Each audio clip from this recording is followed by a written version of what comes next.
And now let us hear a message from our Regional Director, Fire Chief Superintendent Romel C. Prada, sir.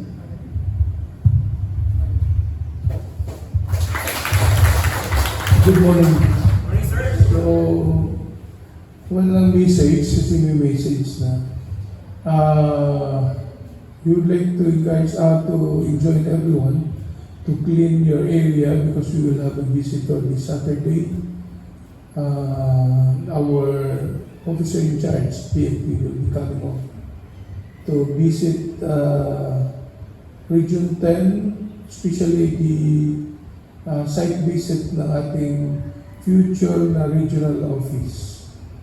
So, we're glad na talagang sinama na niya sa pundo ang ating regional office for Tier 1.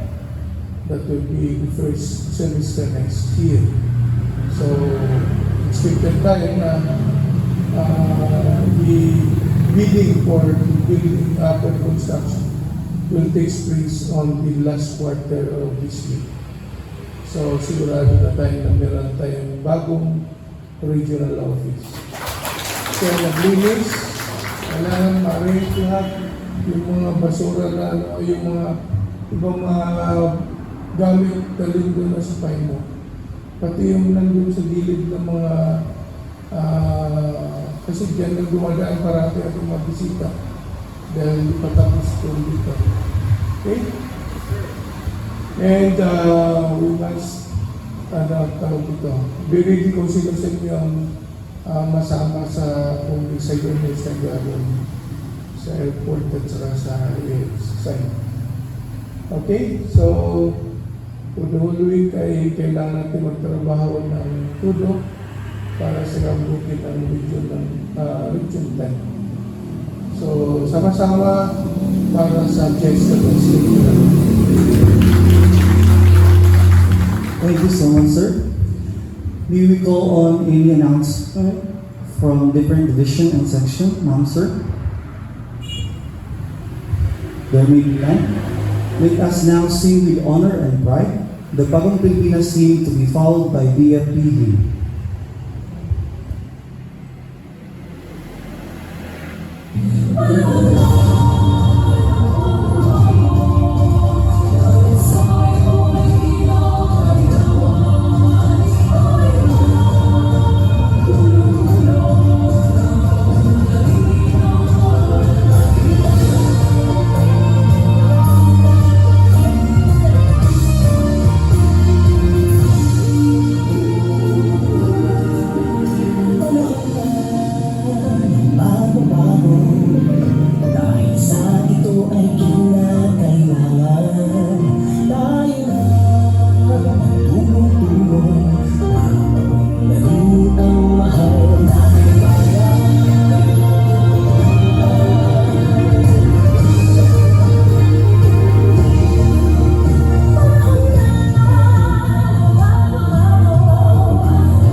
That concludes our Monday flag raising ceremony. This has been your host, FO1 Rodel B. Umbay. Thank you, and let's have a safe and productive week ahead. Nuno, gusto ko ang ginawang seremonya sa pagbibigay-pugay sa pambansang watawat ng Pilipinas. Humihingi ng pahintulot at pagbilansag ang balangay. Harap sa likod.